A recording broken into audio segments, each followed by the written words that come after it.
What is going on, everybody? Welcome in to kick off the tip-off. Going to be talking a little Shedeur Sanders today, a little Saints action. I'm going to wrap things up as well with Nico Iamaleava, quarterback there for the Tennessee Volunteers. A short-lived holdout for him and kind of the NIL demands that he was asking for, and just where things kind of go from that, because I think we're going to be seeing that a lot more than just him. It just so happens he's the first, and you saw how Tennessee dealt with this. So kind of give my opinions and thoughts on that, and just, kind of talk some football. NFL draft coming up here in 2 weeks, and obviously this whole kind of Derek Carr news has shaken things up for sure, and I feel like it kind of flew under the radar with the Masters happening this weekend. Time of recording this, Rory McIlroy in the lead. We'll see, probably more than likely be him and DeChambeau doing it out there. Championship Sunday, so see how that happens. But some obviously big breaking news for NFL junkies like myself, and Derek Carr, man, potentially season-ending shoulder surgery, and this is coming out in April, 2 weeks before the draft. We're talking about Derek Carr coming over from Las Vegas Raiders now. Just age kind of catching up with him, man. You think back to this past year, right? Missed 7 games, had an oblique injury, dealt with a hand injury, and now this shoulder injury. Just kind of looking into a little bit of it. I think it's, I don't quote me on it, but some AC joint issues, and obviously severe enough to the point where, season-ending shoulder surgery in April isn't ideal 2 weeks before the draft. So I think this obviously alters the way that the Saints are going to draft, and maybe it doesn't. Maybe, and who knows, maybe they're not even a fan of Shedeur, or now this really makes them a fan of Shedeur. So, let's kind of jump into things, right? I feel like the Saints are in a pretty ideal spot to take Shedeur Sanders, actually, right? You think about this upcoming NFL draft, right? I think it's pretty set in stone that the draft officially starts at pick 4 with the New England Patriots. Cam Ward to the Titans is pretty set in stone. And then betting odds favorites, right? Travis Hunter looking like a lock to go to the Browns after the Colorado's pro day. I believe before that he was maybe like plus 180, plus 200 to go number 2. It was Abdul Carter favored, and then after that pro day it flipped. So maybe, it's just it could be bluff, it could be smoke. And then pick 3, obviously the Giants. Right now, I'd say it's pretty safe to say it's Abdul Carter, edge from Penn State, and I think that can be flip-flop too. If the Browns do ultimately end up going with Abdul Carter to pair with Myles Garrett on that defense, it's a no-brainer for the New York Giants to take Travis Hunter to pair with Malik Neighbors and walk in and be the best cornerback in that room. So the draft officially starting at 4 with the Patriots, and picks 4 through 8. You just go through it. Drake May, you're not drafting a quarterback. Trevor Lawrence, you're not drafting a quarterback. The Raiders just signed Geno to a massive extension a lot of money. I believe it was a 2 or 3 year extension on top of trading for him already. I would have a hard time. Maybe they do. Maybe they pull the trigger. Obviously, some ties with Tom Brady helping out and kind of being in, the quarterback discussions for the Las Vegas Raiders. The Matthew Stafford rumors there for a little bit. Maybe they do end up taking Shedeur at pick 6, but I would have a hard time imagining that, right, with some of the talent that will be on the board for them to kind of build around Geno and see if you can get things going in the right direction with Pete Carroll and Geno Smith era. Pick 7 with the Jets, you just gave Justin Fields 2-year, $40 million deal. You're not, a guy that's had to deal with Russell Wilson in Pittsburgh and maybe not the best situations in Chicago. You're not giving a guy that sort of money to come over and then draft Shedeur and kind of have him looming around. I think they're especially with Aaron Glenn coming in year 1, they'll be looking to maybe draft on the defensive side of the ball, maybe grab a playmaker on the offensive side of the ball, and then pick 8. Bryce Young, kind of a resurgence down the stretch of last year, and kind of showed some flashes of why he was the number 1 overall pick. I'm a big fan of his. I'm rooting for him. I think he kind of has the Geno story. People were writing him off after he got benched for Andy Dalton there. So, those 8 picks, really only 2 teams in my mind, maybe 3 come into play for quarterback. Obviously, Tennessee, Cam Ward, the Cleveland Browns there at 2, and then the Giants, a wild card. Who knows what they're going to do? It honestly wouldn't shock me at all if they do pick Shedeur at 3.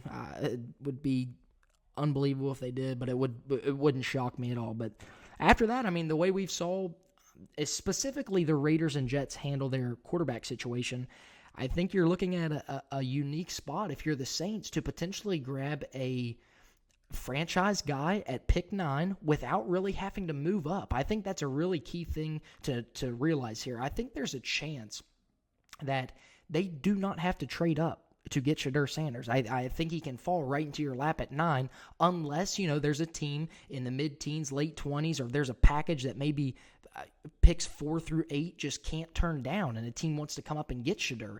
And I think the idea that the Saints should have, right, is if a team wants to give up a ton of picks to jump New Orleans to take Shedeur Sanders, be our guest. I think that's the way that you approach this.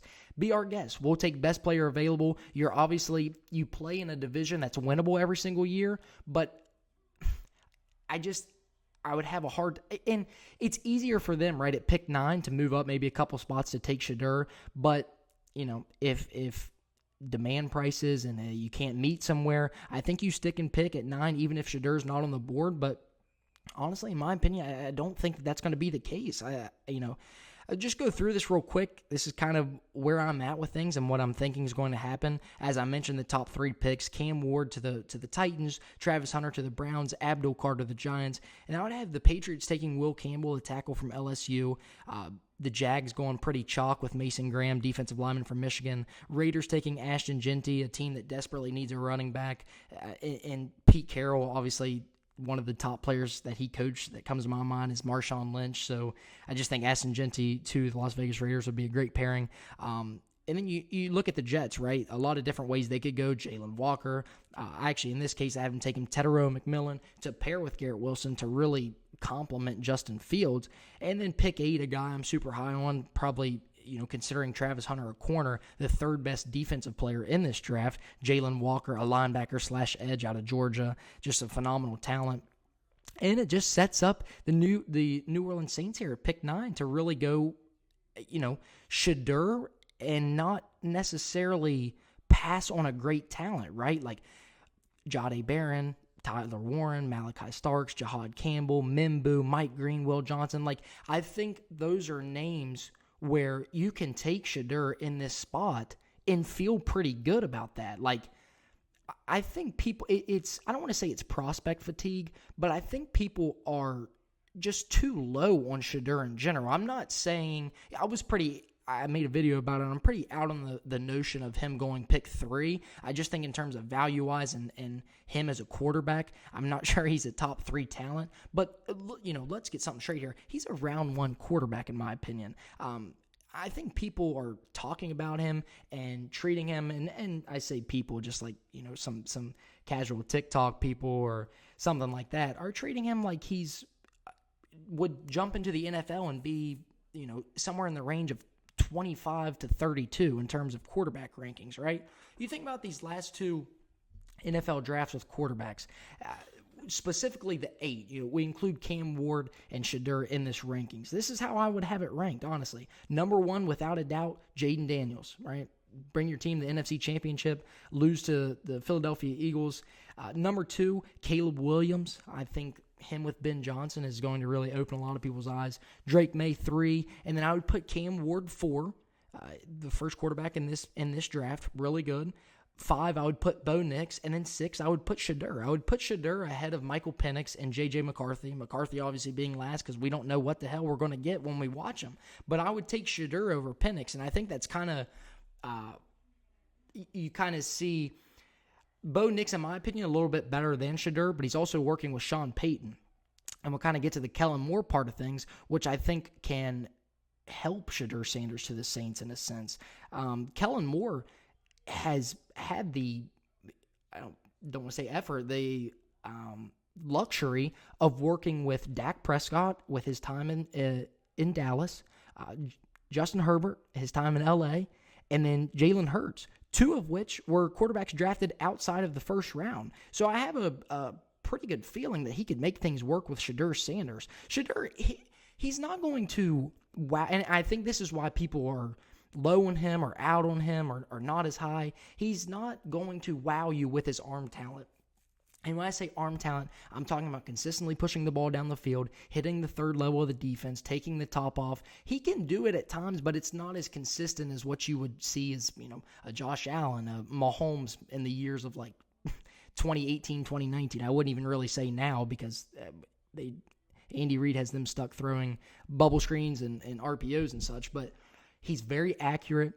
He's comfortable in the pocket, like, not to just be nerdy and sit here and talk about his tape, but like some of the throws he makes, this kid's got talent, man. He talks a lot, but he backs it up. You look at what he did at Jackson State, Colorado now, like there's obvious talent and obvious NFL traits, and I think in the right system, man, you can really unlock a lot of potential. A comp I kind of have for him, actually, I think he's a taller, leaner Bryce Young. Shedeur clocked in at the combine like 6'1.5", 211 pounds, and I think he moves around and kind of plays a little bit like Bryce Young.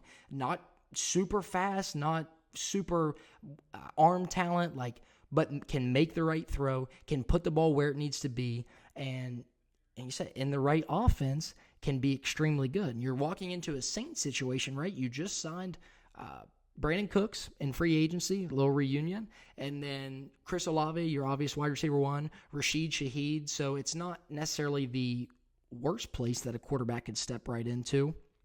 And the offensive line play, they drafted Tylese Fuaga this past year. Trevor Penning was a first-round pick. Your interior is pretty good, in my opinion. Eric McCoy, Cesar Ruiz, and Dylan Rodun. So, it's a pretty good spot. I think Kellen Moore is a little bit of an underrated hire in terms of the head coaching cycle. Like, I definitely think that he's above like Schottenheimer in this past hiring cycle. I think he missed out on maybe some other jobs, obviously because of the Super Bowl run that the Philadelphia Eagles went on, but he's a super talented play caller, young up-and-coming guy. I've said for years, since his time with the Chargers, I think he kind of got screwballed by Brandon Staley being the head coach there at the time, because the offense, in my opinion, I don't have the rankings in front of me, but the offense was good, and any offense that he's had has been pretty consistently good.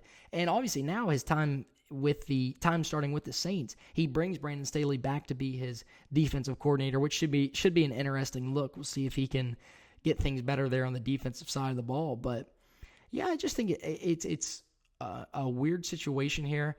I don't want to say weird, but you have a opportunity. It's just something you don't see a lot. The opportunity to stick and pick at pick 9 and potentially end up with Shedeur Sanders for a team that desperately needs a quarterback. I think in general, he's an upgrade over Derek Carr. Like, let's live in a hypothetical world where Derek Carr does not have to have shoulder surgery. You're obviously still going to have some issues, I would imagine, at some point in the season. You don't just go from potentially shoulder surgery, season ending to, I'm completely healthy, fine, I'm going to give you X, full season worth of games. That's not where he's at, in my opinion, in his career. Obviously, the shoulder, like I mentioned at the start of this, oblique and hand injury. So even if Derek Carr is healthy and ready to go this upcoming season, I think if the board falls the right way, I think it would be worth the number 9 overall pick for the Saints to take Shedeur Sanders, and would kind of be a good spot. We talk about that division, a winnable division every single year, and Shedeur a proven winner until otherwise. So obviously a big fan of his, and like I said, not prospect fatigue, but some people are getting out of him. I think he's a really good talent, and I would just like to see that fit with the New Orleans Saints. That kind of transitioning over to the college aspect of things. Some kind of big breaking news, in my opinion. The first player holdout that we've saw and kind of went public with things. Nico Iamaleava. I'm sure I'm botching the hell out of that. But quarterback of the Tennessee Volunteers had a very, very, very short holdout. And I respect, in this situation, I really respect Josh Heupel and, what Tennessee did of, you're not bigger than the team. You're not bigger than the program. This is a personal decision of you just wanting more money, so get out. It's, where are you really at with things in terms of success of the team? You want more money. We just want to win games. And I think Tennessee did the right thing of sending him on. So he ultimately hits the portal, and this is NIL in a nutshell now, man. Everybody, all college players, including coaches at this point, everybody's on a one-year contract, and at the end of every season, it's free agency. And mid-major guys, depending on how you play, you potentially, it's like getting a promotion or just moving up in your job, right? You're going from 5 figures, maybe borderline 6, to mid-6, high 6, and then these guys in the SEC obviously get in the millions, and it's just crazy. It's crazy what it's come to, and this is only the start of it. And right now, I mean, it's the wild, wild west until things are regulations and contracts, in my opinion, are put into play. I think it's got to get to a point where you're signing kids to 2-3 year NIL deals, putting them in place, not allowing the transfer unless certain things, happen, requirements are met, things like that. But this isn't going to be the last time we see this. If anything, I think this really opened a lot of eyes to other guys. I think this is going to be a potential trend that we see, specifically after the kind of spring period ends in terms of college football. You have your practices and stuff, and then you kind of have that, not dead period, but your spring practices stop for a little bit. Then you open up with your fall, getting ready for the season, stuff like that, or the summer, I should say. But just kind of rounding back to Nico in general, kind of my thoughts on this is like, and before I get into this, let me say this, right? I'm not shooting down or neglecting how projectable this kid is, right? We saw flashes this past year of how good he can be, right? He can be an extremely good quarterback. He was young, big stage in the SEC, but if you want to bring money, you want to bring your numbers to the table to discuss why you should be getting a raise, right? It's no different than a job, right? Let's say we're doing a job. I'm doing a job that's commission based, and would say it's chocolate bars, right? I sell 5 chocolate bars, and I go to my boss and be like, hey, I want to get paid like I sold 50 chocolate bars, but I'm producing stats that say I only sold 5. You see what I'm getting at, right? Like Nico this past year, 201 passing yards per game, 76 in the nation, 63.8 completion percentage, 43rd, 19 passing touchdowns, 42nd, 70.5 QBR, 36. And I would never forget the last play. They were down, I believe, it was either 3 points or a touchdown or something. I think a touchdown wins the game, but could be wrong about this. I'll have to look. Versus Arkansas, you have to throw the ball in the end zone and give them a chance. And Nico takes off and scrambles basically out of bounds with zeros on the clock, like a young mistake. And I'm not just pinpointing that one play to kind of sum up his season. They obviously made the college football playoff and absolutely got dismantled by Ohio State. But you're already making $2 million in NIL, and you're asking for 4. I believe that was the number. And you get shot down by Tennessee, and you hit the portal. And I think the bad thing about this is he's going to get his $4 million from another school. I think that's the cold hard reality. I call it like the NFL trickle down effect, right? We see these top players hold out. Eventually, what happens? They get paid by the team that they're holding out on, or they get traded and a team pays them the money that they want. That's what happens, and it's going to be no different in college football. Nico holds out. What does that equal? He's going to get paid the money he wants because someone is going to be desperate enough to pay for his QB play. Not throwing names of school like out of the top of my head, but he's a West Coast kid, so I would imagine USC, Miller Moss is gone.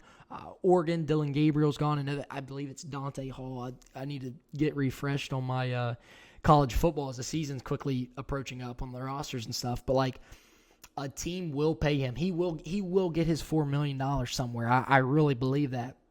And that's kind of going to be the start of it. Kids are going to see that and kind of use that as not him specifically as a leverage tool, but like, well, Nico wanted $4 million. They're in their mind, right? Nico wanted $4 million here. They didn't give it to him, but this school did. Like, things like that, man. So, will we see this to continue is like a question I'm thinking about. And I guess, like I said, man, I think yes. I think the answer is absolutely yes. And with tampering in play all the time now, it's a mess, man. And NIL is not, it's good. It's good that guys are getting paid.